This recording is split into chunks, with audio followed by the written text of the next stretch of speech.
Hey friends, it's Dr. Batista, trying to catch up on some of the NPB 113 lecture material, and I hope to post this today on Wednesday, November 21st, 2018. I hope you're doing well, and if you have friends and relatives in that area that's so heavily devastated by the fires over in the Paradise area or in Southern California, man, give them my best. I hope things are going well with it, and I certainly hope that you think of them too this Thanksgiving, because a lot of us are really blessed that we're not being affected by this. So now, what of course I'm trying to do is catch up on material, because as you saw, we missed a bunch of classes this past week because of all the fire, smoke, and so on. And what I want to go over is a couple of topics, and I hope to have this posted by tonight. The problem is that these files are humongous, and I'm trying to post them to YouTube, and as I process them, the other one I did took me like 8 hours, or probably not 8 hours, 10 hours to do the crazy thing. It was ridiculous. But I think it's worth it. I think it's worthwhile to get the material up to you. That way you have something to study. We're going to go over a topic that is related to what we last left off on back on November 7th, really 2 weeks ago. And that is on regards to dynamic lung properties. This is basically looking at this resistance. That's the main thing, is looking at airflow and resistance and how that's influenced. We'll get into this brief topic about alveolar ventilation. And then finally discuss an important, super important topic, which is matching how much air you get in, which is the term ventilation, to how much blood gets to the alveoli, which is what we refer to as blood perfusion. And as I said to you, remember airflow, the primary thing about airflow, that is governed by pretty much a delta P. And this delta P is between the atmosphere, ATM for atmosphere, and also the interior of the lung. So I could say the lung or the alveolus, but it's delta P between the alveolus and the lung. So if we were to draw a very simplistic picture like this, so here's our alveolus, and then here's the atmosphere out over here. And if we just change the pressure, say lower the pressure within the alveolus, then air flows inward. If we do the opposite, that you could get air to flow outward. We saw this back when we were describing the basic mechanics, how we could create these transmural forces that change the volume of the alveolus. You remember all that. Anyways, one of the things that we never really described was this issue about resistance. And I want you to consider that resistance is coming into the formula. Basically, if we use Ohm's law to describe flow, resistance comes into the following portion where we have this delta P divided by the resistance to flow. So if you remember Ohm's law, remember it's basically ionic current, or I should say current of electricity, is equal to, you could say, a change in potential between 2 points divided by the resistance. It's pretty much the exact same formula. The resistance is interesting because there comes a variety of parameters that will affect resistances within within an airway. And you can imagine that it's pretty much related to the resistance that you would see in blood vessels. In fact, we could use exactly the same kinds of representations. So the resistance is, of course, going to be dependent upon the viscosity. It's also going to be dependent upon the length of an airway, and more importantly, it's going to be related to the radius of an airway. So here's the radius down over here in the denominator. Here, the L's corresponding to the length of our airway. Here is our viscosity, that particular representation over there. And if we assume that you and I are not really breathing super viscous air, and generally that doesn't come into play, that we breathe in like a really thick, soupy air, even the smoke notwithstanding, that doesn't count. The major things that will make the difference in the resistance is really this, the radius of whatever the air has to travel through. The length of the pathways, for the most part, doesn't change, to be perfectly honest with you. However, we're going to talk about how length can actually influence the resistance. You can see here in this relationship, as the length gets longer in whatever you breathe through, it provides resistance. And the importance about resistance is that it has this decrease on flow. It tends to decrease the flow dramatically because it kind of scrubs off the energy, if you will. That's for a lack of a better way to describe it. Anyways, as we look at our resistances, you'll look at this probably clinically for a lot of you as you're going to be pursuing your later careers. And physicians really love to take a look at resistances, and they'll even look at this thing called, and we won't even describe it, we'll just briefly hit on it just for a point, this thing called a force expiratory volume in 1 second, this thing called an FEV1. And as an aside, physicians will often look at this FEV1 in order to assess how easily does the air flow into and out of your lungs. Basically what you do is you take a big lungful of air, like, and then you exhale it really hard, real quick. And I could attach you to a spirometer, and I try to see how much of that air you could exhale out in basically 1 second. And if you take in a big, gigantic lungful of air and you try to expire out that entire vital capacity, you're basically trying to express this as a fraction of how much of the vital capacity comes out. And in normal individuals with very low resistances within their airways, typically I could suck in with my vital capacity. Let's suppose I have, like, say, 5 liters of vital capacity. I should be able to expel out, like that, expel out about, like, say, 80-ish, 85% of that vital capacity within 1 second.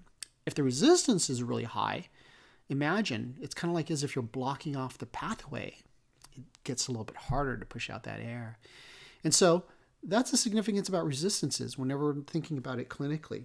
And for you and me, our normal resistances are on the order of, and I'm going to use kind of a funny value for resistance in which we express it in terms of centimeters of water, which is kind of a pressure, if you will. But it's about 1.5 centimeters of water, H2O, per velocity. And, you know, the velocity that we express is going to be in terms of liters of air that we blow out per second. And the reason why you talk about this is just basically saying this is how much of this pressure drop, or resistance, if you will, that occurs per airflow, if you will. So it seems kind of like a weird way to express it, but that's just simply the way we would express it. If you look at somebody who has, say, certain respiratory diseases, in which they have tremendous amount of resistance in their lungs, this is going to jump. This is going to get a lot higher. I mean, there's even some cases that I've read about where you'd see in some patients it would go up as high as, like, say, 10 centimeters of water per flow, if you will. Okay, so what are the resistances and what happens inside of our respiratory system? You know, in general, the places in which we get resistances actually arises mainly from this thing called non-laminar flow and this thing called transitional flow. So if we consider the way that airflow goes, airflow is supposed to be laminar. And it's laminar in places in which we have relatively slow airflow. If the air is moving really slowly, like real slow. And if you have kind of like a nice, I don't know, nice smooth surface, if you will, the air will tend to flow in a layer. So I'm going to draw kind of this tube here. It's supposed to represent an airway passage. And what will happen is that you could get these layers of air that would flow, essentially looking kind of like these arrowheads, if you will, as such. Lamina, layers, right? Layers of air. And they're sliding right up against each other. The analogy that people use whenever they're describing laminar flow, it's almost like as if you take a deck of cards and you stack them, and then you take that stack of cards and you kind of push it to the edge, and you'll see that all those layers would just kind of like slide next to each other. That's like lamina flowing right up against each other. And whenever you have laminar flow like this, the primary resistances that you would see is basically when the layer of air is flowing up against this hard surface of the tube. And you could even argue when the layers of air are kind of running right next to each other. They have some resistances next to each other. And typically once we get to the edges of a tube, the airflow is rather slow, whereas in the middle it tends to be much faster. Laminar flow, that is where you tend to have... All right, sorry, accidentally clicked off there. Okay, let's consider this interesting type of flow that you would see within our airways. And this over here, of course, was the laminar flow that tends to be smooth, relatively low resistance. What you could sometimes see within the respiratory system is a type of flow that I want to refer to as transitional flow. And what occurs in transitional flow is that this is not completely turbulent flow, but instead it has instances of laminar flow, but as you get to branch points, you start to see sort of this little tumbling of airflow that causes this little backwards type of a flow. And that is what gives rise to resistance. So imagine if you have air flowing like this, and it'd be nice and smooth where it's traveling down the centers as such, like this, right? But then as we get over here to these corners, sort of like wherever we have these little branch points, what'll happen is that the airflow just starts to do this little backwards vortices wherever you have these little turns over here like that. But, you know, by and large, the majority of the flow is still going to be nice and laminar, except when we get into these little corners here. So you see all these little arrowheads that I'm putting right over here with the backwards type of flow. That is indicating this transitional flow. The sharp contrast to transitional flow and turbulent flow is that if you had turbulent flow looks kind of like this. If you have this airway like that, you would just simply have all the layers of the air just simply doing this kind of crazy stuff, would be constantly just sort of tumbling downwards, not very laminar as a result. And this tumbling of the layers of air would cause a large amount of resistance. And as you can imagine, you don't really want to have this turbulent flow. And a variety of things give rise to turbulent flow, but it's not really the topic that I want to hit on in this lecture, because we don't really get turbulent flow, but instead we get this transitional flow.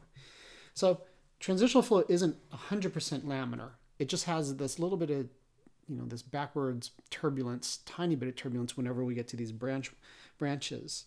And even if you have like kind of like a little bit of waviness to the wall, you can also get a bit of resistance as well.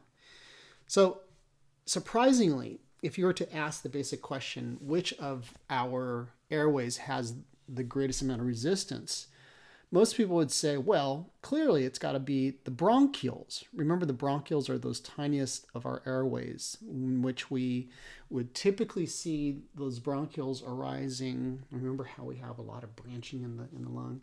You'd see the bronchioles arising after maybe, like, say, the 15th, 16th, 17th branch or so of our lungs. And they're tiny in diameter, real small in diameter. You know, and obviously the radius is small. So most people would think, oh, it's the bronchioles that should have the largest amount of resistance. In fact, if you look at the total cross-sectional area of all of the bronchioles, then you could say, no, the bronchioles do not have the greatest amount of resistance.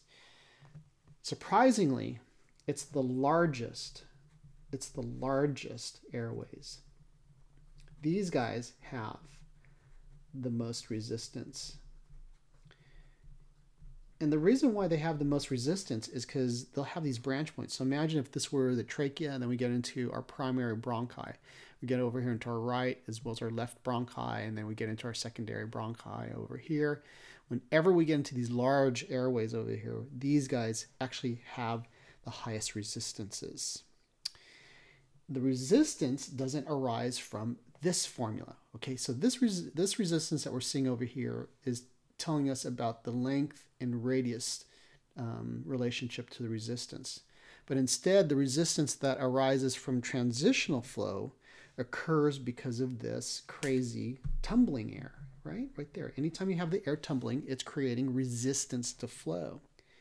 Now, how can we figure this out, this particular resistance?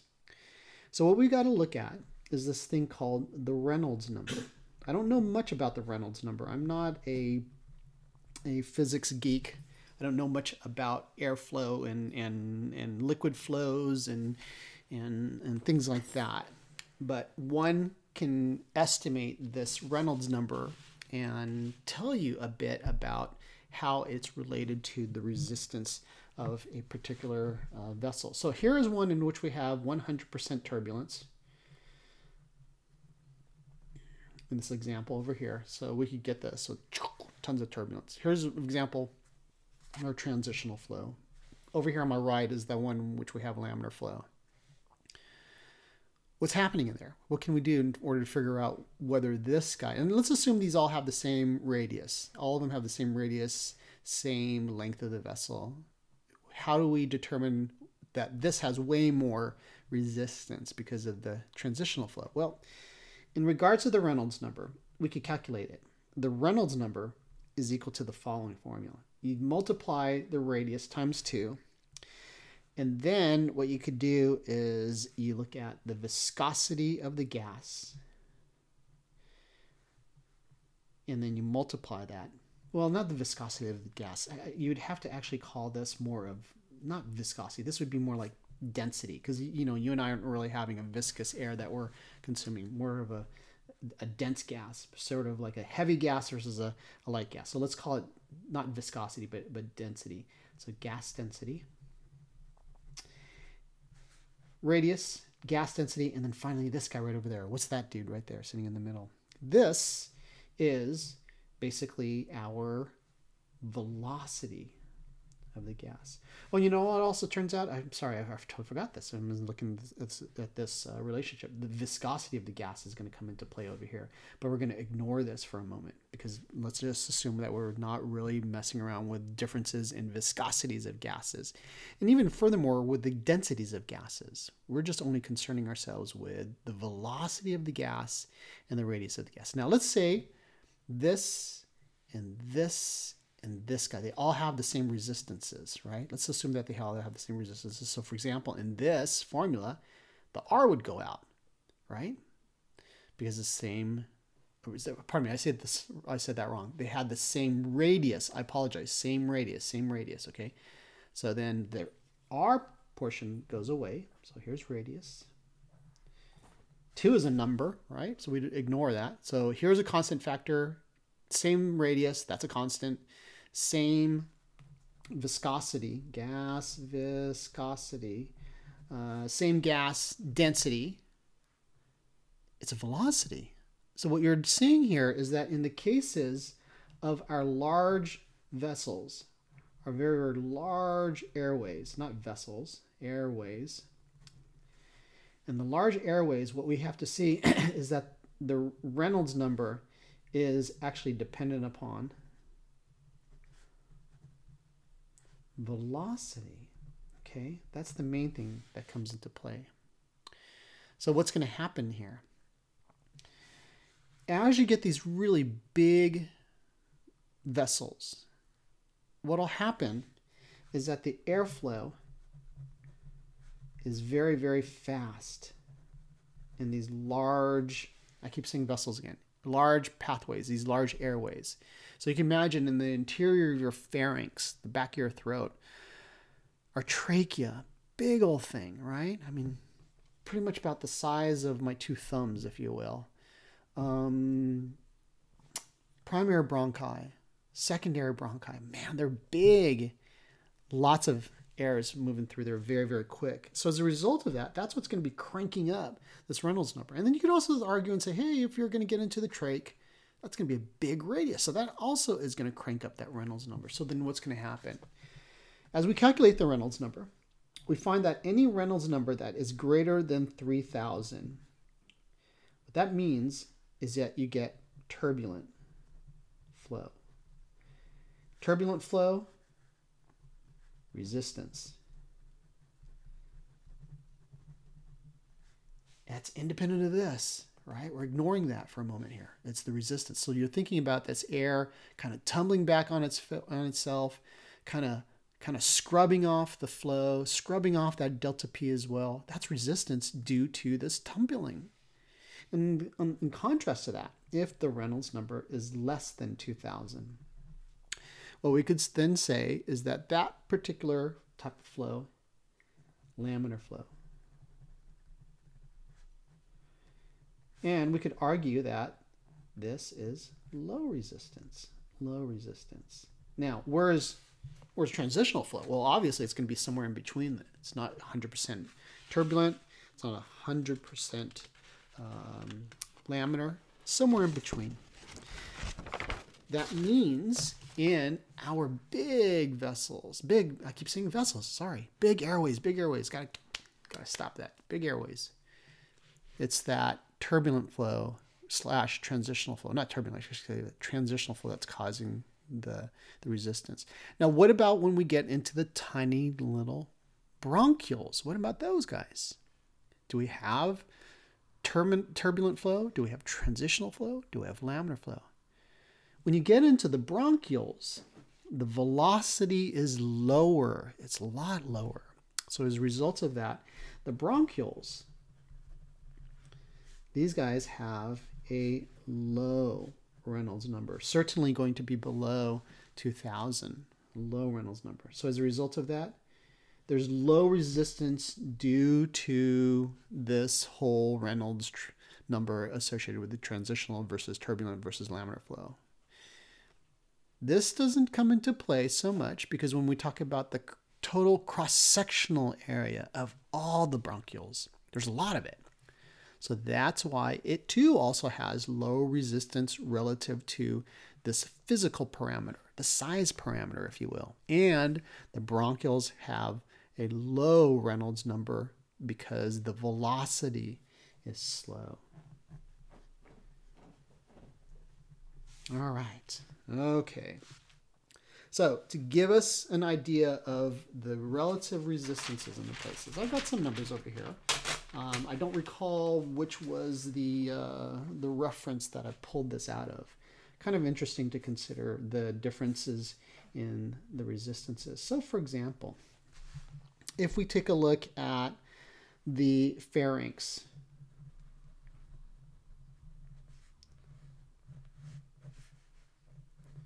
you know, the pharynx, of course, is the back of our throat. Pharynx is pretty big. I mean, right? You got to be able to put some food through there when you're swallowing. So it's pretty darn gigantic. What we find there is that the resistance is on the order of about 0.6 centimeters of water per velocity, right? Per liter second. So that's the number we're looking at there. You know, kind of low, kind of low. If you then take a look at the large airways, of course, the large airways are going to be trachea, and then also the primary bronchi. Remember, those are the two bronchi that will branch and go into the left and right lung. Pardon me, I put this should be an ampersand right there. These actually have the highest of the resistance. So we're going to see the resistance over here somewhere on the order of about 1.6 centimeters of water per velocity. I'm just going to put that down like that. And then, just as a comparison, finally when we get into the bronchioles, again, because we have such tiny little guys there, slow velocity in there. The resistances, the lowest, 0.1 centimeters of water per velocity, liter second. All right, there's our number there. See? Okay. So what does that tell us? Well, you and I will have some problems if we were to try to breathe very forcefully, very quickly. Because when we do that, kind of like that kind of thing. Remember I told you all about that dynamic compression of our bronchioles. And you and I noticed that if we do these forced expirations, that the bronchioles collapsed because you and I would have this big transmural force that is acting on the wall that would collapse it inward, much stronger compared to the pressure within the bronchioles to expand it outward. You know, the reason why you and I have our cartilaginous rings that are around the bigger airway passages, trach, primary, secondary bronchi. Yes, certainly is so that it prevents it from collapsing when you and I turn our head, but also it prevents them from collapsing because whenever you have an increase in the resistance, the pressures inside these regions will drop. And if they were to drop so that they're smaller than the transmural force, you could potentially get them to collapse. You might have the trach collapse or the bronchi collapse. So that's another reason why we'd have those cartilage there as well. Okay. Now that we've considered this type of sort of this dynamic resistance, and again, the dynamic resistance is arising because of the flow that goes in there, the velocity of it. Let's really consider the primary resistance regions. The primary resistance airways in you and me are the bronchioles.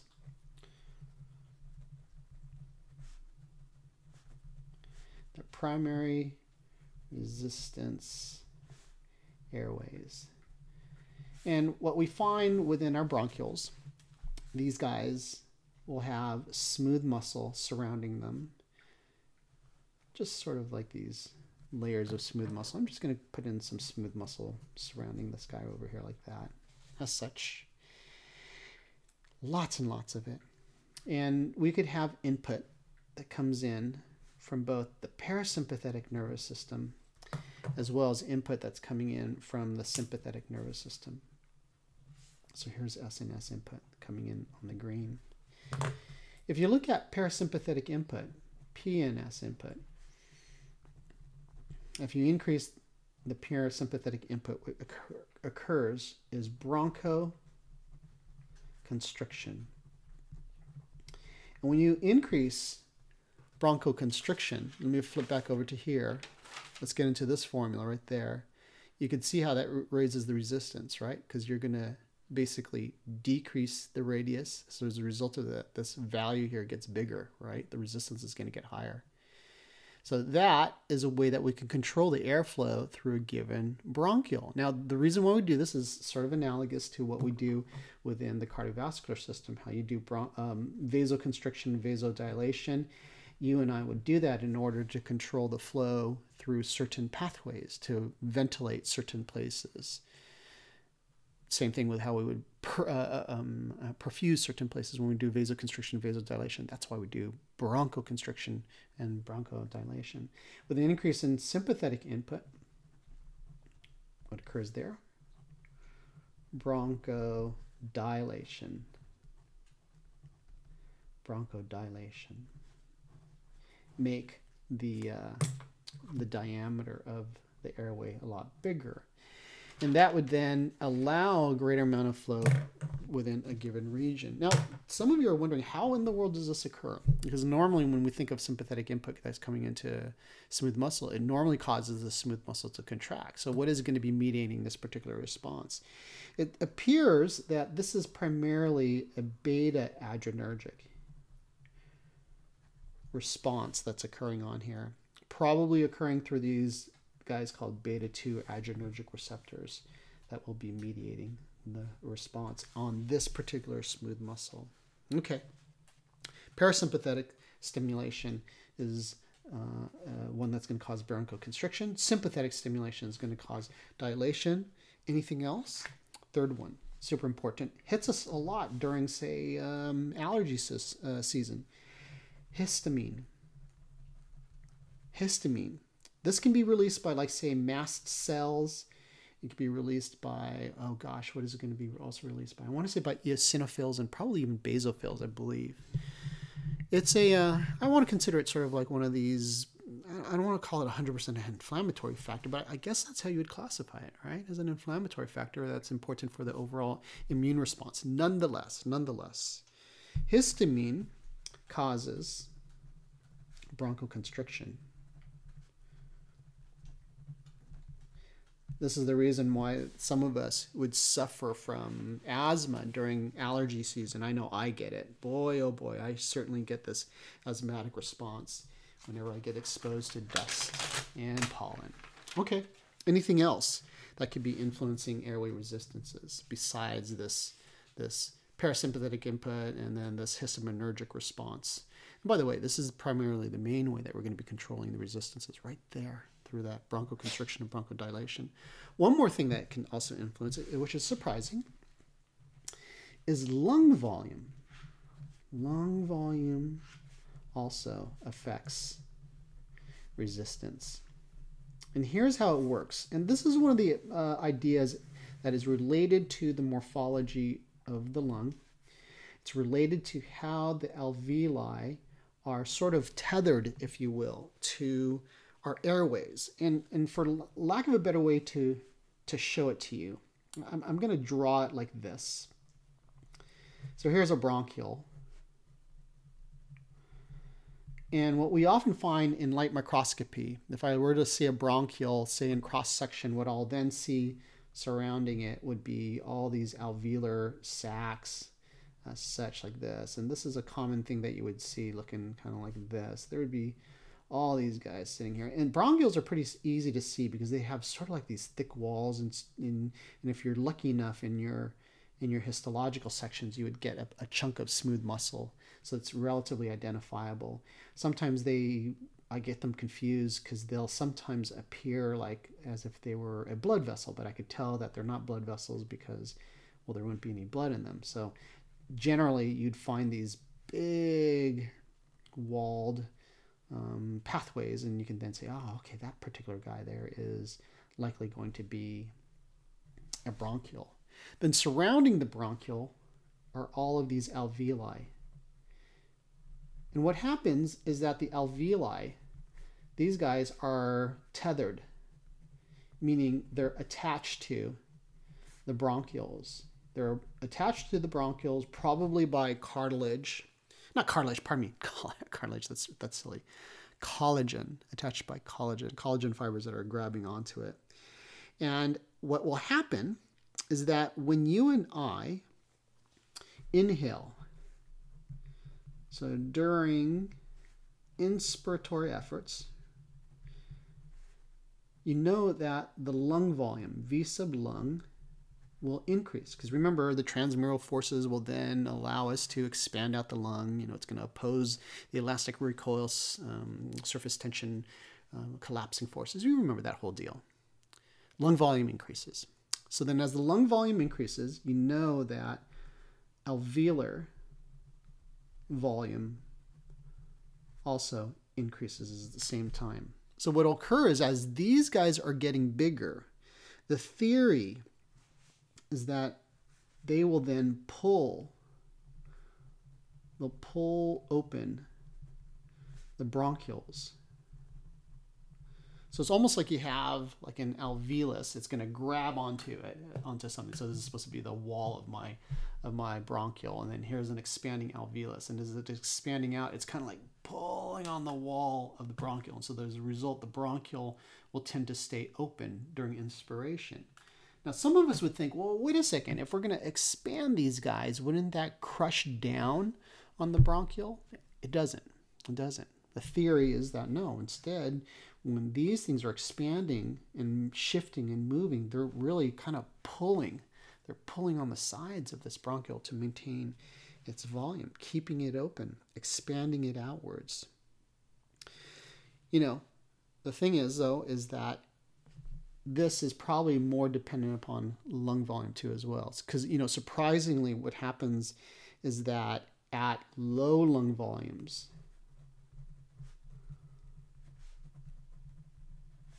we have less tethering force. Tethering forces, because, at low lung volumes, these are all going to be a little bit smaller.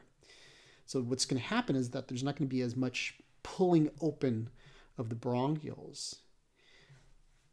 And what will then happen there is if you do a forced expiration at low lung volumes, what will occur there is that we will definitely collapses the bronchioles. So to give you this example here, I'm going to inhale, I'm going to exhale. Okay, I'm going to take myself to FRC, but then take myself down to a little bit smaller volume than FRC, little bit below. But now do a forced expiration. Like that. Can you hear how I'm kind of not able to push that air out very well? Take this again to a volume that's smaller than FRC, and I'll do a forced expiration. Can you hear? I'm not able to push air out very much air there because what I just did is a forced expiration that then squished down these bronchioles because there's not as much tethering force to keep them open. So then as I did this forced expiration, I raised this transmural force that's pushing in on the bronchiole, collapses it. It collapses it. All right. So it's kind of a neat thing that can influence our resistances. The lung volume. So if we have a greater lung volume, it tends to pull open those bronchioles. It decreases the resistance in them. Okay. Last one, that it can affect the airway resistances. One of the most important things that influences the airway resistance is gas composition.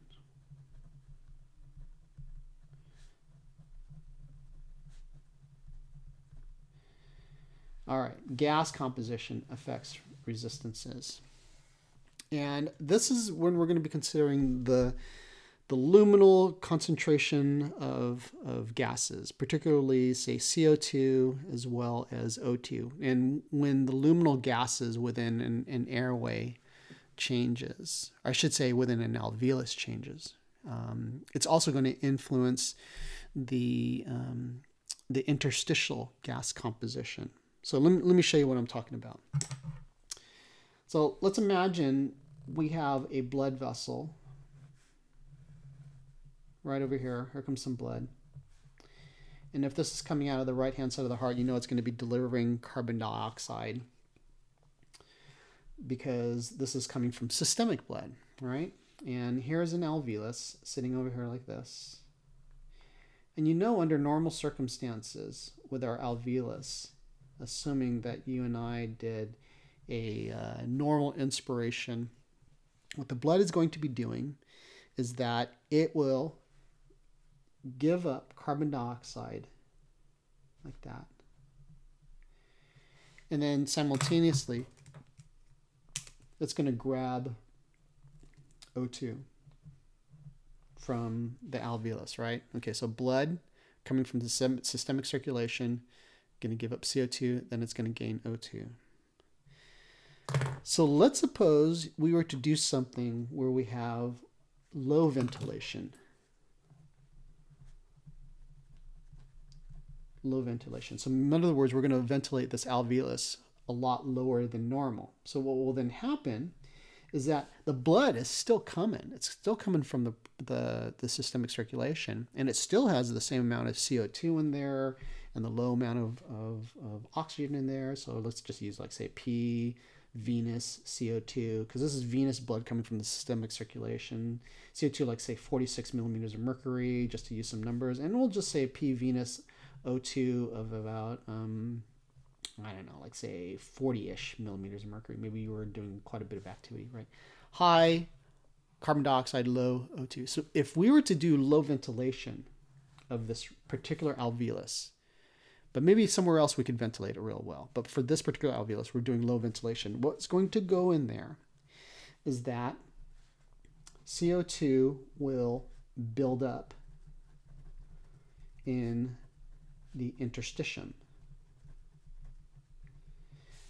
Okay, because if you're ventilating this very a small amount, the CO2 in the lumen of this alveolus would also build up, right? But then the CO2 would be coming out of the blood like this, and you wouldn't have as much CO2 coming out of the interstitium into the alveolus, because remember, these are partial pressure gradients that drives it. Right? So let's imagine that this is 46 millimeters of mercury of CO2. Normally in a well-ventilated alveolus, it's 40 millimeters of mercury of CO2. You know, that would drive the CO2 into the alveolus. But if you poorly ventilate this alveolus, it's no longer 40 millimeters of mercury. Maybe it's now, like, say, 43, 44, 45 millimeters of mercury of CO2 in there. That would only be a 1 millimeter of mercury difference that could drive the CO2 in here. And what would then occur is that the CO2 could even begin to build up in here. Because if these are equal to each other, man, this would start to build up within the interstitium. Furthermore, the O2 can drop in the interstitium. All right. This is in something in which you have this very, very poor ventilation of a region. Okay, very, very poor, poor ventilation of a region. So as a result of this, if you have, number one, a increase in CO2 in the interstitium, an increase in CO2, that was basically caused by low ventilation, right? Low ventilation. So what the system says is it goes, hey, you know what? The CO2 is building up over here.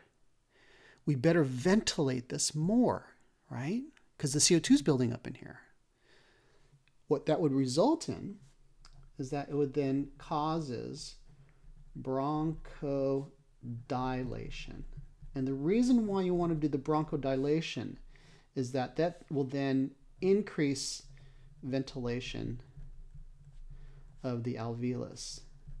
Remember, the low ventilation would cause the CO2 to build up. And if the CO2 builds up in the interstitium, you better bronchodilate. That way you can properly ventilate that alveolus. And as you properly ventilate that alveolus, you'll begin to pull the CO2 out of the interstitium.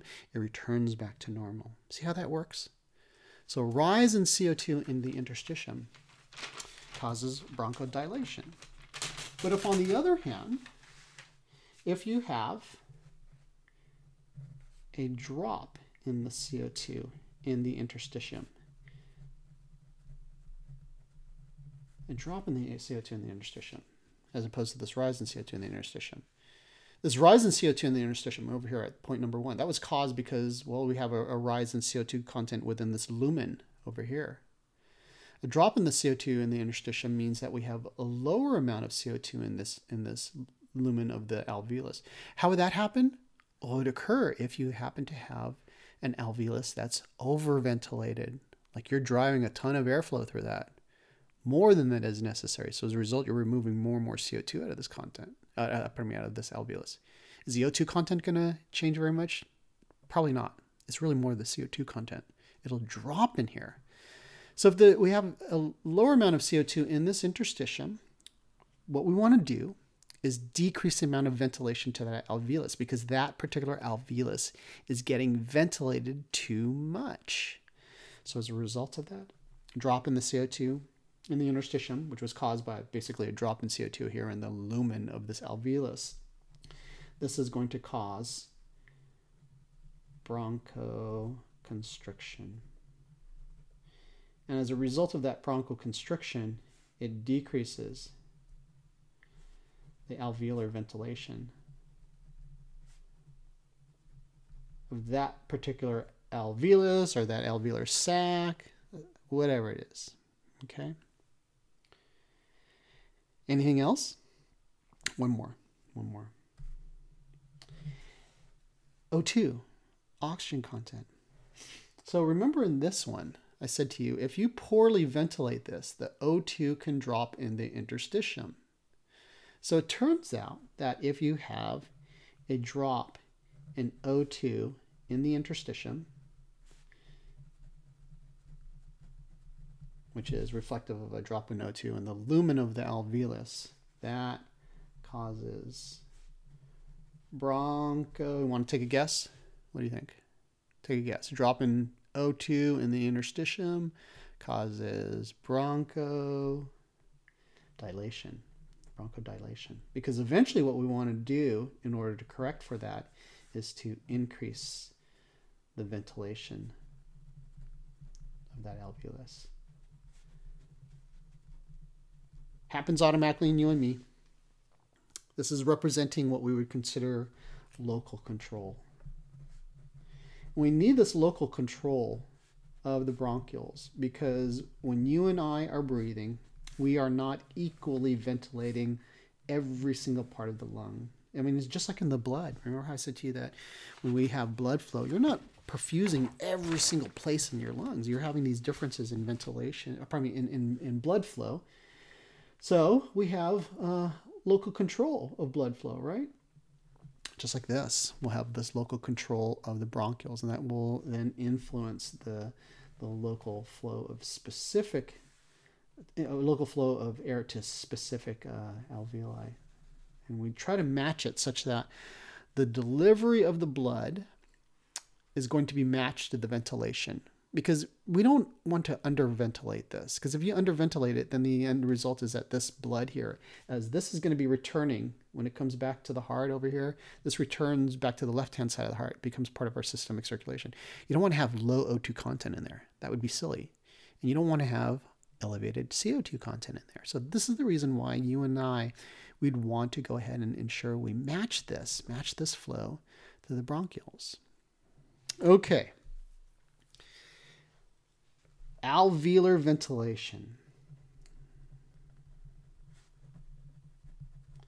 Alveolar ventilation. Let's step back for a moment.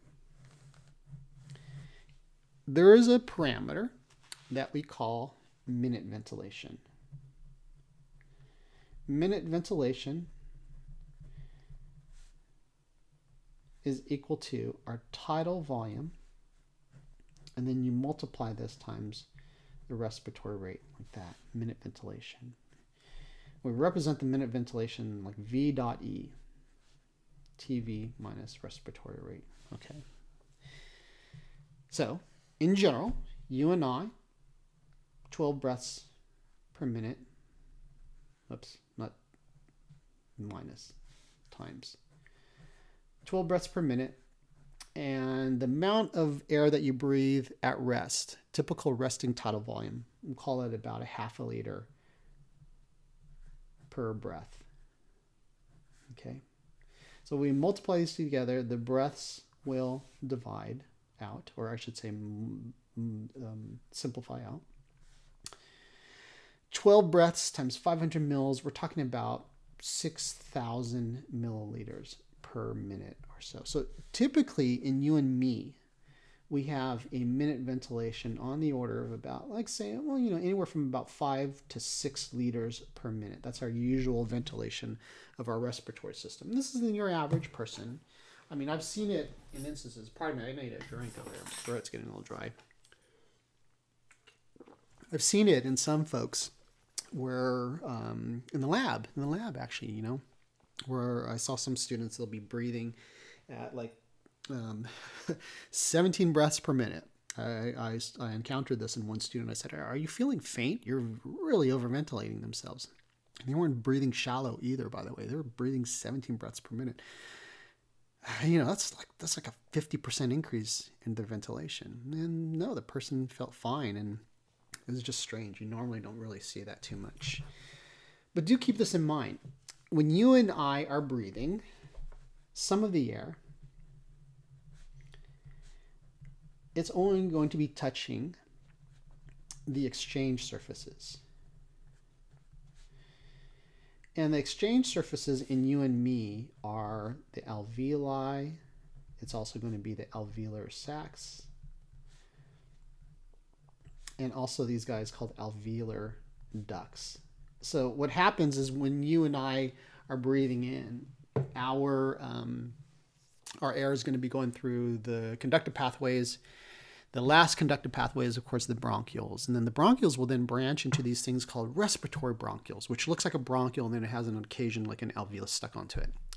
Then the respiratory bronchioles will divide into alveolar ducts. And an alveolar duct kind of looks like this.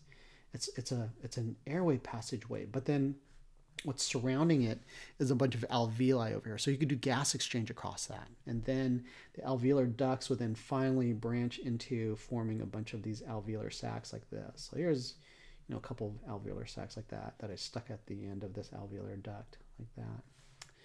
And these are the places in which we finally do our gas exchange along these surfaces. Some of the air, it basically touches, for lack of a better way to describe it, it touches conductive pathways. So when you take a lungful of air into your respiratory system, like that, just sucked in some air. Some of that air is sitting within my mouth. Some of it is sitting in my trachea. Some sitting in my bronchi, my bronchioles. I don't do any gas exchange there. Gas exchange is when I'm moving that gas from the atmosphere that's within my respiratory system and moving it into the blood. That is gas exchange. I do not do any gas exchange in these conductive pathways. In a typical breath, about, I don't know. And so, we're doing a typical tidal volume at rest, 500 mils. Somewhere on the order of about, let's call it about 150 milliliters of air in a typical tidal volume is in the conductive pathways. It's not doing any gas exchange. Whereas the remaining amount in a 500 mil tidal volume, that is going to be in the exchange surfaces, whether it's an alveolus, alveolar sac, alveolar duct. So that means when you and I do this tidal volume here, right, this tidal volume there, 150 of that tidal volume out of the 500 is not doing gas exchange. Minute ventilation is not an accurate way to indicate our real gas exchange. So instead of speaking of this thing called minute ventilation, we have to speak of, instead of alveolar ventilation. You could call it alveolar minute ventilation, but generally when people say alveolar ventilation, they know exactly what you're talking about. This volume here, we sometimes refer to this as dead space volume. And the idea about dead space is that it is the area within our respiratory system. We don't do any gas exchange across it. This over here, our conductive pathways, is anatomical dead space. That's the term that we use for it.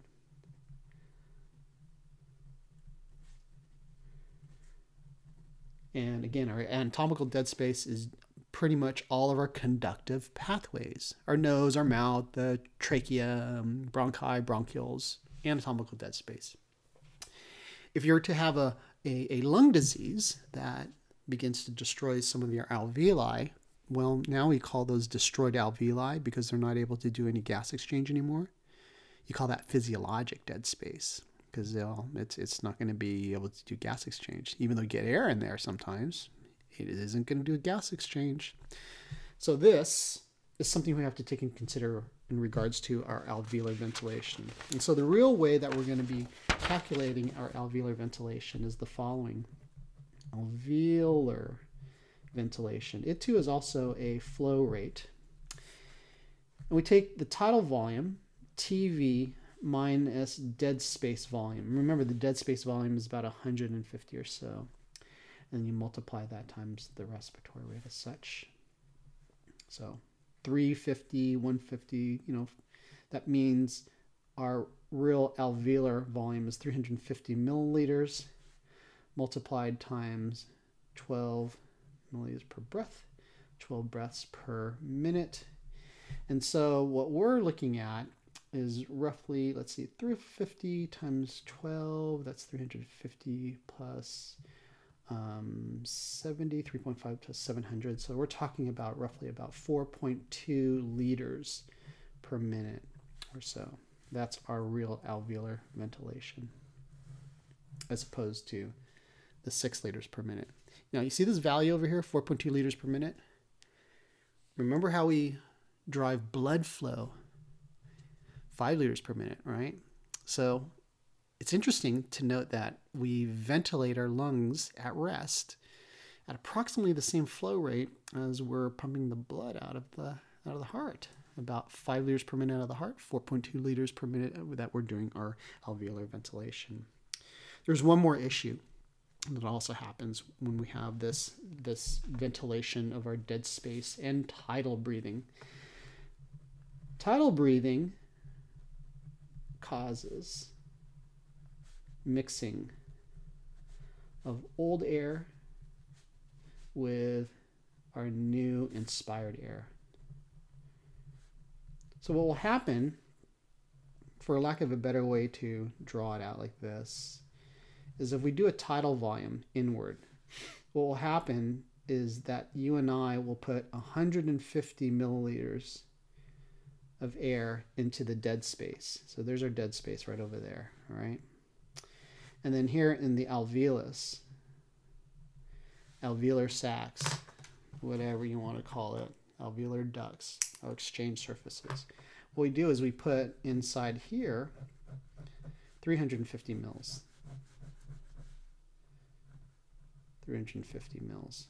And imagine we do our gas exchange, and as we do the gas exchange, we of course are removing oxygen out of there. More importantly, we're now putting into this guy, we're putting in CO2, right? CO2 ends up in here. Now when you exhale and you empty out the alveolus, what occurs is that as I exhale, some air will still stay within the alveolus. I apologize that I changed color here, but that's okay. You'll see what happens. I'll put some of the old air that had that CO2 from when we did that gas exchange. So we exhale. So we have some of that old air that's now inside the dead space, like that. So then when we suck in our brand new tidal volume at rest of 500 mils, this old air will mix in with the new air. So go back to my previous colors over here like this. Right there. And put some of this new air in here into the dead space, 150 mils in there within the dead space. And this old air is going to mix in with this new air. So this purpley is supposed to represent new air, but we have mixed in with it some of the stuff that still stayed within the dead space. See that? 150 mils of that dead air, dead space air, from the previous exhalation mixes in with my new air. And so as a result of this, what occurs,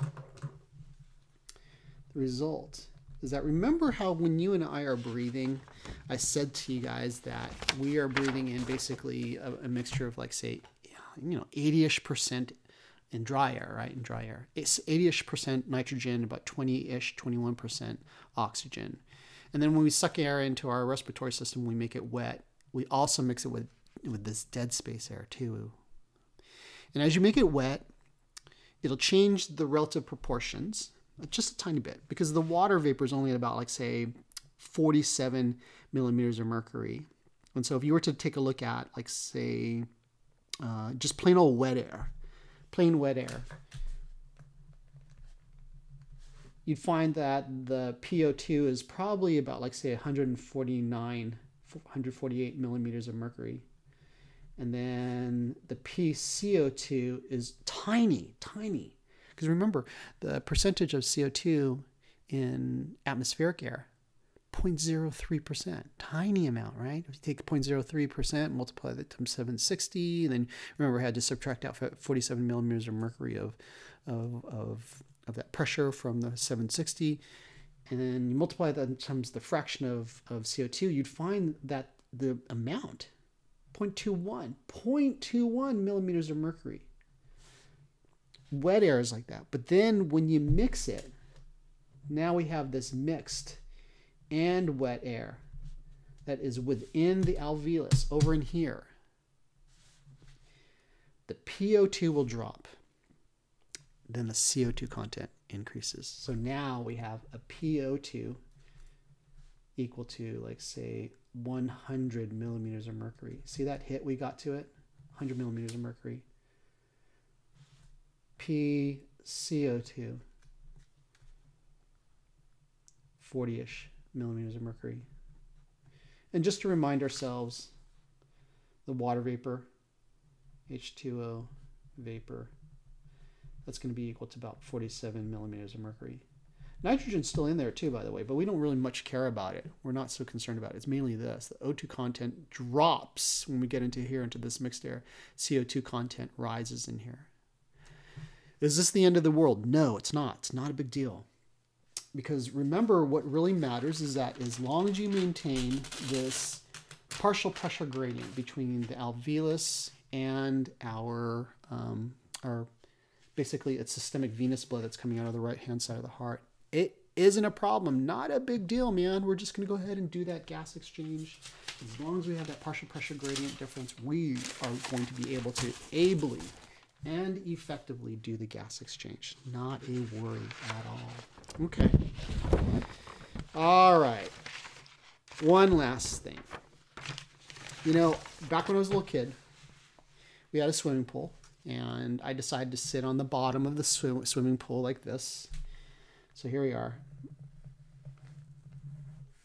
And the bottom of the swimming pool where I sat, we had a 9-foot deep swimming pool, but I sat on the part of the swimming pool where it was like, say, I think it was about 6 feet under. So you know, me being a young kid, I don't remember how much water was above me. But what I do remember was that I thought, because I was an inquisitive type, I thought, oh, cool, I could sit on the bottom of the swimming pool. And what I'm going to do is I'm going to take a PVC pipe, because my dad was doing some landscaping. I'm going to attach this PVC pipe to me like this, and I'm going to breathe on it. So here's a PVC pipe. And this PVC pipe that I was breathing out of, it was probably about, like, say, 5 feet long or so. And, you know, part of it was sticking out of the water, but basically I had, this was a 1/2 inch pipe, 5 feet long, and I was breathing through it. And as I was breathing, I started not to feel too good. Just felt, something's happening there. And what this illustrates to me is that, well, I didn't know this back then because I was a dork. I still am kind of a dork. If one breathes through a snorkel or through a PVC pipe while you're sitting here at the bottom of a pool, if you increase the dead space volume, so snorkels or a longer tube, what that does is that they increase the dead space volume. And, you know, this is 5 feet long, 1/2 inch in diameter. I don't know how many mils that is, but it's a lot. I wouldn't doubt if it were approaching, gosh, I wouldn't doubt if it were approaching, like, say, 500 mils or so. Big volume in there, right? I've basically increased my dead space. So I already have this anatomic dead space of 150. And if this were, like, say, 500 mils, now I have to push out 650 mils of air and pull in another at least 650 mils of air in order for me to ventilate my lungs, right? Because what I did was I increased this dead space volume, and I would not be able to adequately ventilate my lungs if I only did a 500 mil tidal volume, right? Because if I only did 500 mil tidal volume, I'd only be moving air in and out of this pipe, but I wouldn't be able to move the air into, right? It's going to be into and out of the pipe like this. But I wouldn't be able to move any of the air that's here within my lungs. I really have to push a lot out, suck a lot in, do a lot out. And so that was the reason why I was feeling kind of faint on the bottom of the pool, breathing through a pipe. Now, don't arrest my parents. They're good parents. They you know, they didn't know I was doing stupid stuff like this. I mean, I did all kinds of crazy, ridiculous things, and I'm alive, so not a big deal. I don't think I'm brain damaged, so it's not a big deal. But anyways, one cannot stay on the bottom of the swimming pool with a 10-foot or 5-foot, for that matter, PVC pipe and just try to snorkel from it, because you'd have to breathe these gigantic tidal volumes in order for us to get air into and out of our lungs properly. Okay. Last but not least, last topic for today, and we'll finish up on this. I don't know if I'm going to be able to get to the matching of our ventilation perfusion. A little bit of caffeine there, needed that. All right. Let's take a look at alveolar ventilation. And let's consider a little bit of perfusion. Okay, first of all, super simple. Alveolar ventilation. That simply refers to our ability to get air into the alveolus and then allow that alveolus to exchange gases with the blood that flows underneath it through the pulmonary capillaries. What I've drawn here is a cartoon schematic of an alveolus blood vessel over here. Systemic venous blood's coming this direction. In general, this blood has a low O2 content, 40 millimeters of mercury, and it has a high CO2 content, 46 millimeters of mercury. 40 millimeters of mercury, 46 millimeters of mercury. Gas exchange is dependent upon partial pressure gradients, the difference between the alveolus versus the blood. Okay, now how is it going to be affecting our alveolar ventilation? Number one, alveolar CO2 ventilation. First of all, as you can imagine, CO2 content, in other words, the PCO2 content in the blood, is related to metabolism. Simple, right? Easy, easy, easy. You know that if you increase your metabolism by, like, say, going for a run, you're going to raise potentially your CO2 content, right? Assuming that you did nothing to change the CO2. You were, like, say, ventilating yourself. You know, just use logic. If I increase my metabolism, I'm going to raise my CO2 content. We know that. Pretty easy to consider. Oops. B. So we raise the metabolism, CO2 content goes up. Point B. CO2 content is also in the blood is related to ventilation. So you know if you ventilate yourself, you're eventually going to drop your CO2 content. Why am I bringing this up? It seems so silly. Why is Dr. Batista talking about this? It seems so silly. I already know this. What's the whole point? Look, you and I are only going to change our ventilation according to our metabolism. That's it. That's the simple bottom line. And a little bit later on, we're going to ask the basic question. Are we going to change our metabolism, or pardon me, our ventilation based on the amount of CO2 in the blood? Or is it going to be based upon the O2 in our blood? That really is the fundamental question we're going to try to get to. But first, this is the basic idea. We're going to change our ventilation according to our metabolism. If you really crank up your ventilation, your CO2 content in the blood will drop. If, on the other hand, you crank up your metabolism, your CO2 content is going to rise up.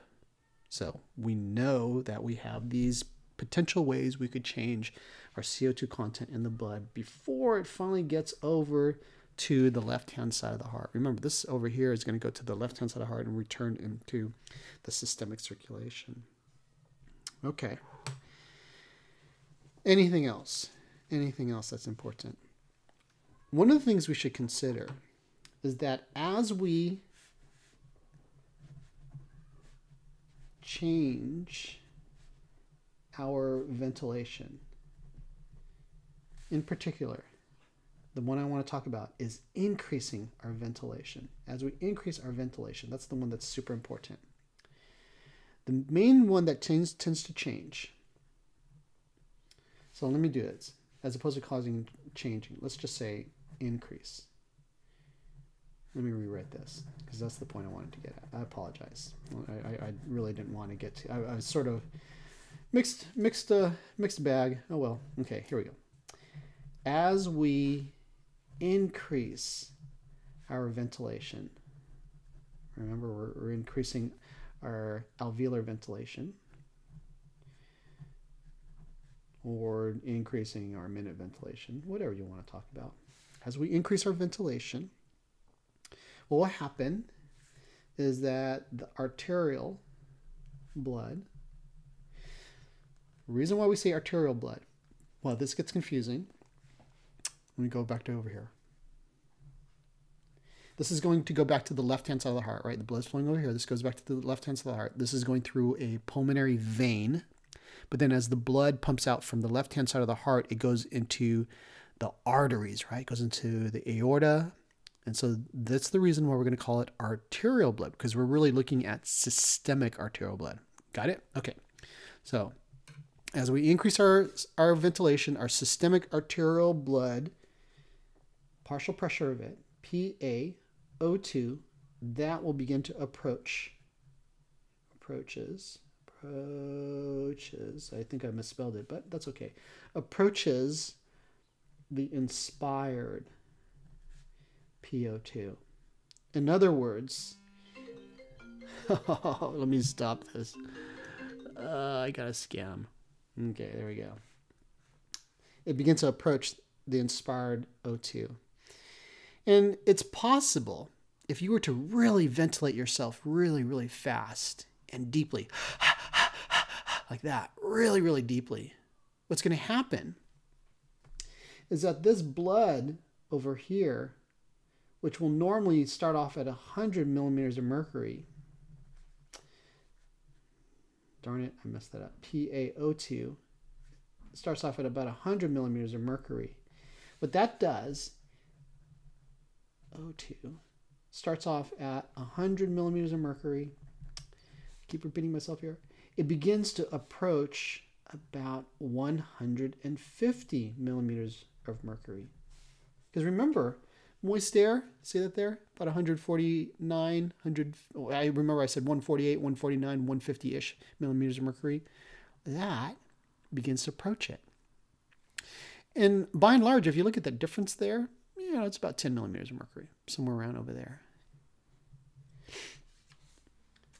Second thing is the arterial blood, PaCO2, CO2, can drop dramatically.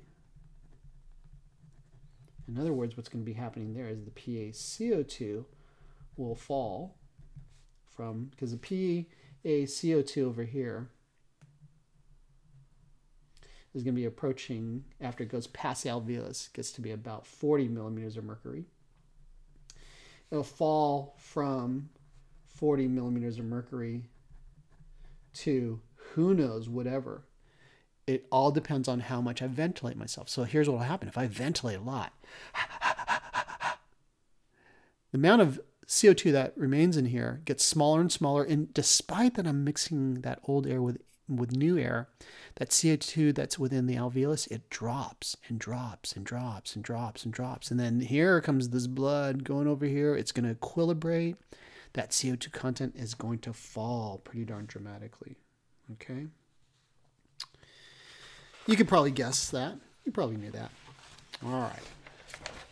So, why did I have to bring this up? The reason why I brought this up is that there is a fundamental rule that we need to follow. Remember I said that at the beginning, that you and I will match our ventilation to our metabolism, right?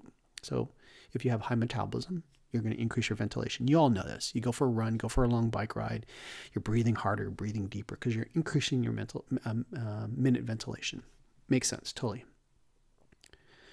Then I said to you, when you and I ventilate, we don't equally ventilate all parts of our lungs. So there's some parts of our lungs that receive a little bit more ventilation compared to others. That means that you and I would want to match the blood flow to the ventilation of a given alveolus. You never want to have too much blood flow to an alveolus that's poorly ventilated. On the other hand, if you have a alveolus that is very, very, very well ventilated, lots and lots of air going in and out of it, you want to have blood flow that matches it. You never want to have low blood flow going to that particular alveolus. Okay? This is the whole idea about matching our blood flow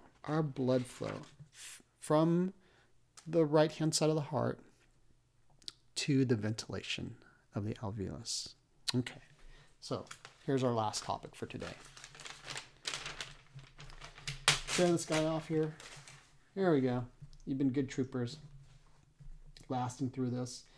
Apologize for my sloppiness of my writing. I have this tripod set next to me. If I could turn the camera, I don't want to show you it on the camera because, man, this thing is like, it'd be hard to reset up. You could tell I'm coming at an angle. Anyways, you've been troopers, you've been watching this, you've been looking at this weird angle. My handwriting is a little bit more wacky than normal. I'm tired. My throat is hurting. Anyways, let's take a look at blood perfusion. Blood perfusion to the alveoli. This is the same thing as saying, hey, blood flow going to the alveolus. Right there. That. What is that all about? Okay. Super important. Super important. One of the things to consider is that you and I will have pulmonary circulation.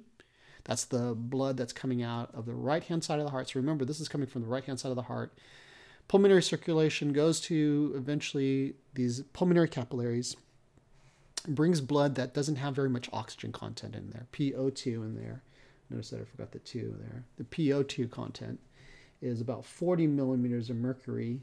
And then the CO2 content, it has relatively high CO2 content, about 46 millimeters of mercury. Again, this is all dependent on the relative metabolism of an individual. If you raise the metabolism of a person, the O2 content might be even lower than this. And the CO2 content could even be higher than this. The alveolus got tons of gas exchange surface there. Lots and lots, right? We got this big old surface area there. Probably like about 80 square meters of surface area. Billions and billions of these little capillaries that are surrounding them. Now, when you and I do a cardiac output at rest at 5 liters per minute, we're doing 5 liters per minute going to the systemic circulation, and we're also doing the same to this guy too as well. Okay, do keep that in mind. If I have 5 liters per minute coming out of the heart, it's going to the systemic circulation as well as into the pulmonary circulation. Now the thing is,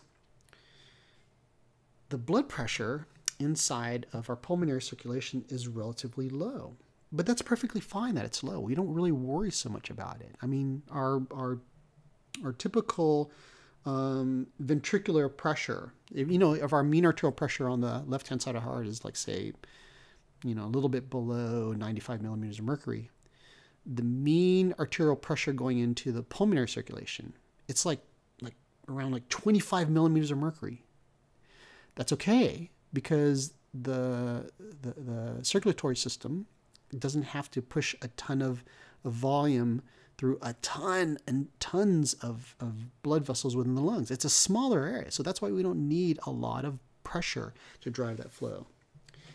The blood vessels there also have fairly low resistance too, so that's why we don't need a ton of pressure to drive that flow. But needless to say, we get a lot of flow in there. So what is the important things to consider about this perfusion of the alveoli? First of all, number one, as I already alluded to, is that the resistance in these areas is low, especially compared to the systemic circulation, significantly low. And the weird thing too is that the resistance that can drop when you and I are raising the pressure. This is the weirdest thing. When we're raising the blood pressure, the resistance can drop as the pulmonary blood pressure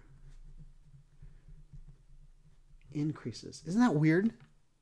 Remember I was teaching you back in the cardiovascular system, I said, consider resistance as an independent, is a particular factor that's only dependent upon viscosity, the length of a blood vessel, and then also the radius of the blood vessel, right? Remember that formula that looked kind of like this at the beginning of our lecture?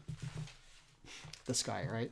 Remember, we could say that this is what you would consider for the resistance within a blood vessel. The resistance within the pulmonary circulation.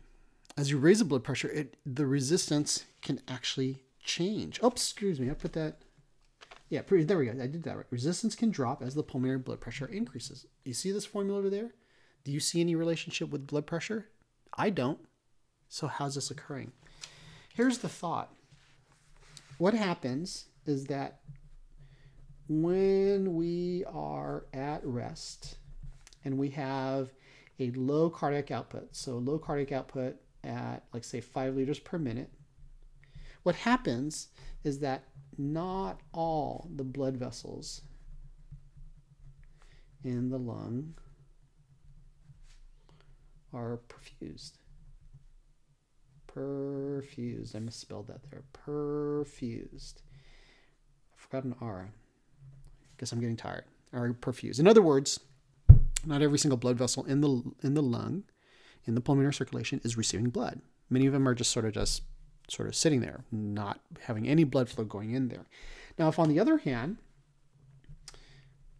when cardiac output increases, because perhaps you're going to get up and start to walk, or you go for a run, or whatever, you increase your activity, cardiac output increases, what will then happen there is, of course, the pulmonary blood pressure will also rise, because as we raise the cardiac output, you're putting more blood into the vasculature in there that raises up the blood pressure.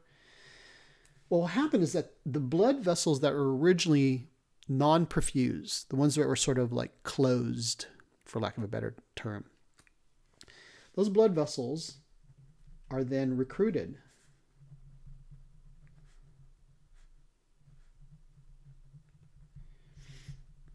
In other words, we're now sticking blood flow into those guys.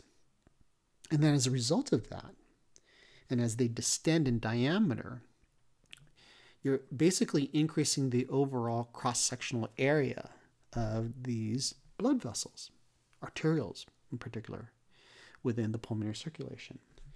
So as a result of that, the total resistance, particularly in the arterioles, that's the one we were concerned about, in the arterioles, because now we're perfusing those previously closed arterioles, the total resistance in those arterioles drops. So that's the reason why when you put in more flow in there, you increase more blood pressure in there, because the cardiac output increased. That's what causes the drop in the resistance. Anything else? Here's a wacky thing. Resistance is also affected by lung volume. Resistance in the pulmonary arterioles is also affected by lung volume. And I should be careful here. It's not only in the arterioles, but it could also be in the capillaries too. And I'll tell you this mechanism, how it's going to be working. Okay, here's what will happen. You know how you have alveoli within an alveolar sac that are kind of like this. All right. And so what will occur is that you have these blood vessels. They're not quite capillaries. They're more like these metarterioles that are just kind of coursing in between the spaces between these alveolar sacs. And then you can also imagine, I'm going to draw this in here, but you can imagine that you'd have these capillaries that would be coming across here. But you have sort of these vessels that are sort of in between the little septums of the alveoli. So we'll call these guys here interalveolar septal blood vessels. Okay, so here's what's going to happen. As the alveoli expand, as they expand, what's going to be happening? Because, during inspiration, right? Inspire. They're expanding. As they expand, what they're then going to do is that they squish those interalveolar septal blood vessels, those ones that are sitting in between. So as you squish them, the result is that it increases the resistance. It increases the resistance within those particular blood vessels. But on the other hand, if you happen to have the blood vessels, in particular the capillaries that are sitting just kind of like on the surface of the alveoli, that are not sitting in between these little crevices, the septums, septulum, I don't know, the septi, the multiple septums, the ones that are out here on the outside, they do not get squished. They don't get squished during inspiration. So it's interesting to consider. Those guys are managing to go ahead and get squished down. So the resistance also increases. Last one too as well. Last couple ones, I should say. Two more, because I'm getting kind of tired. I think you are as well. You've been troopers listening to me this entire time. You're probably thinking about turkey. Want to eat something? Okay, here we go. There we go. If you then take a look at guys that are sort of blood vessels that are completely outside of the alveoli. All right, not the ones that are here in the septi, none of the ones that are like wrapping around the alveoli, but sort of these, the only term I could use for them is that we'll just simply call them extra alveolar blood vessels. Blood vessels that are outside of the alveoli, they're actually affected by transmural forces. Can you believe that? By transmural forces. Are affected by transmural forces. So what we're talking about in this instance here is that for these blood vessels, and I'm going to just sort of do a simplistic picture of this. So imagine, you know, here we are, lungs like this, and then, you know, we're talking about some of these blood vessels that are sort of just like these ones that are not necessarily associated with these alveoli. So we're probably talking about more of these larger guys sitting out here, these extra alveolar blood vessels, not the ones sitting in the septi. Remember that, okay? These guys over here. Now remember, when you and I are breathing and we're trying to do an inspiratory effort, remember that? So we're having to deal with P sub IP, right? P sub IP. What will happen is with inspiration, what occurs in you and me is that P sub IP, that guy happens to drop. Remember that? We increase the thoracic volume. And as you increase the thoracic volume, then remember with Boyle's law, the pressure inside of there is going to drop, right? Pressure drops, P sub IP drops. So then what that's going to do is that we ask the transmural pressure, P sub transmural. Oh, let me restate that, because that is too many letters in there. I don't want to use that acronym over there. So the transmural force across the blood vessel, which is going to be, say, transmural force is basically equal to this. It's equal to the pressure within the blood vessel, which is the pressure inside, minus P sub IP, right? P sub IP. So if this value over here, this guy that I'm pointing to, if that drops, this transmural force across the blood vessel increases in a positive fashion. Now remember, positive transmural forces makes the size of a vessel, the size of a container, makes it bigger. Remember that? So as a result of that, this creates an expanding force. And the result of that, the blood vessel dilates. So every time you do a second air in, this guy dilates. If on the other hand, you do a really forceful expiration, remember we were talking about that dynamic collapse of our bronchioles? You could even do potentially a dynamic collapse of our arterioles with a forced expiration. But here's the more important one. You know, during an inspiration, expands these guys out, get this dilation.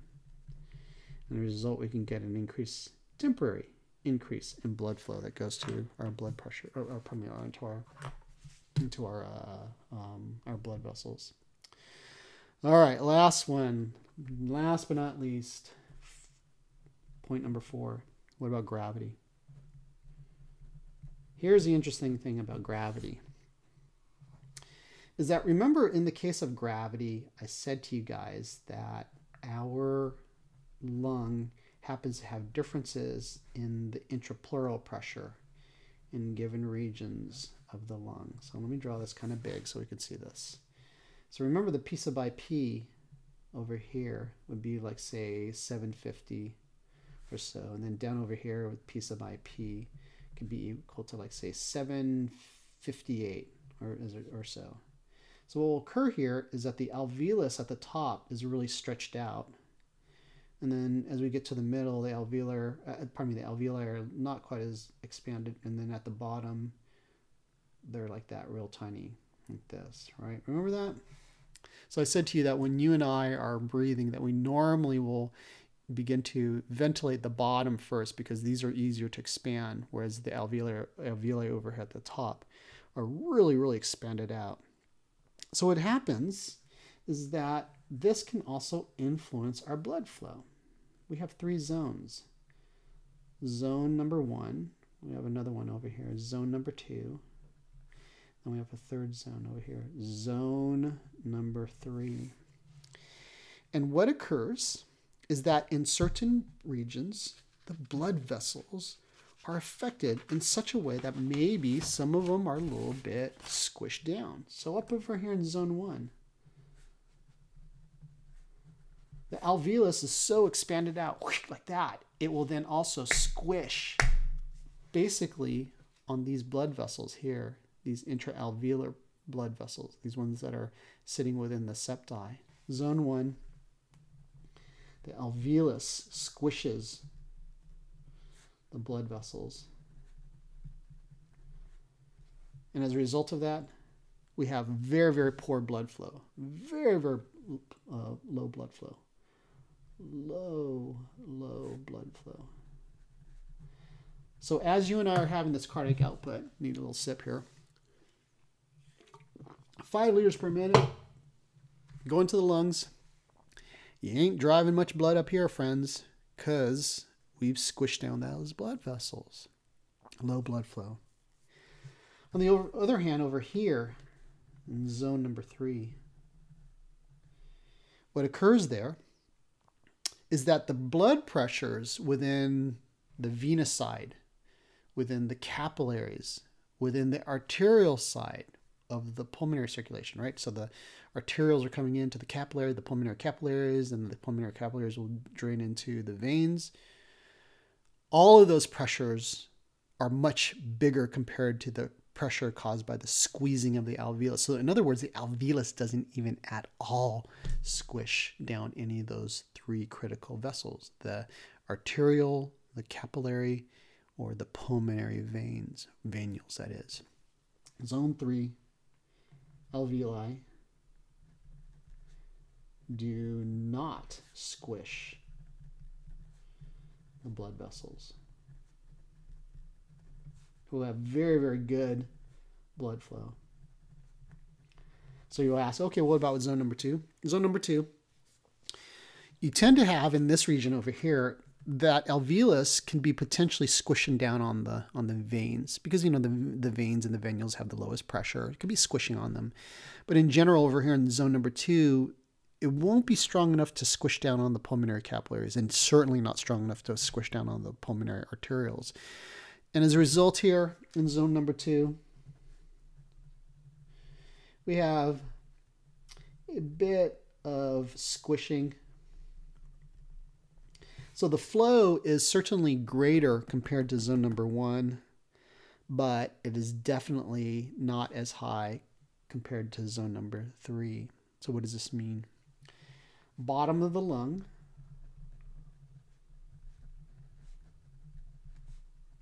greatest perfusion.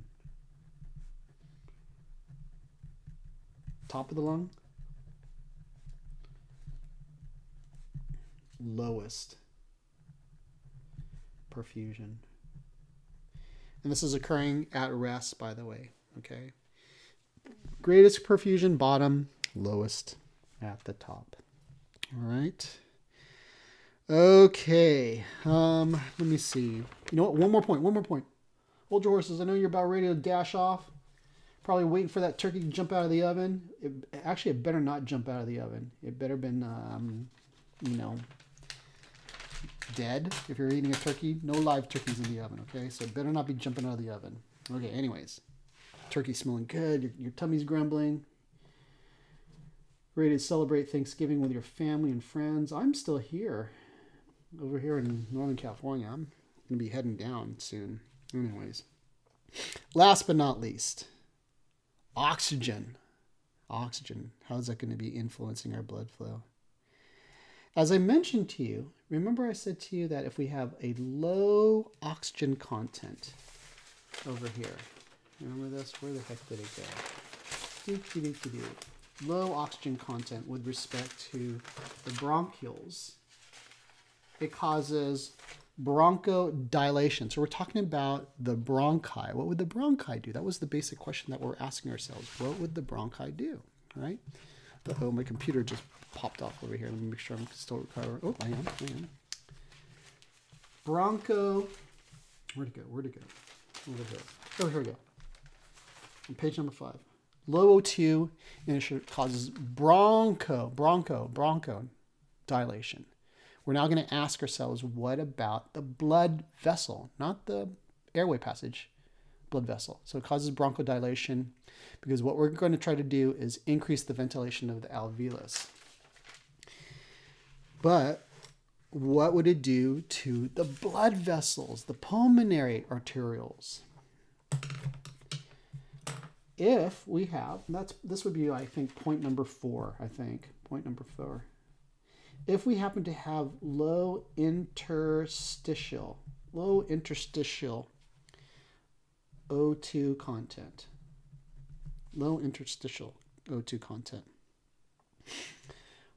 what that's telling me is that what's going on is that as the blood is going past the alveolus, so here's the blood like this, coming in past the alveolus. So here's supposed to be representing my alveolus.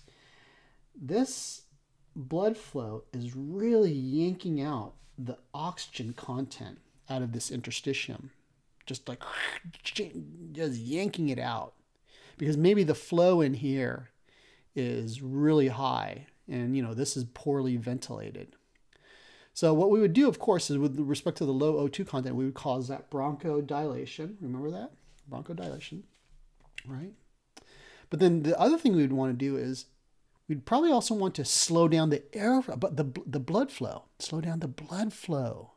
So we'd definitely dilate to increase the airflow, but then we'd want to also slow down the blood flow because this is an area in which we have low ventilation, high perfusion. So now what we would want to do as compensation is raise the ventilation and decrease the perfusion. So in response to low interstitial O2 content, that causes local remember that's blood vessel, local vasoconstriction, and as a result of that it will then decrease the blood flow, the perfusion. I keep dropping my R's, man. Decreases the perfusion to the alveolus. Okay.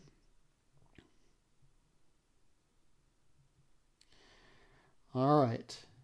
On the other hand, high interstitial, I'm getting tired, you could tell, interstitial O2 content. What that tells me is that we're ventilating this area way more than we are perfusing it.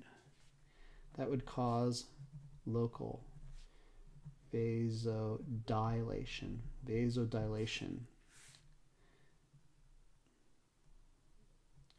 That would increase the perfusion.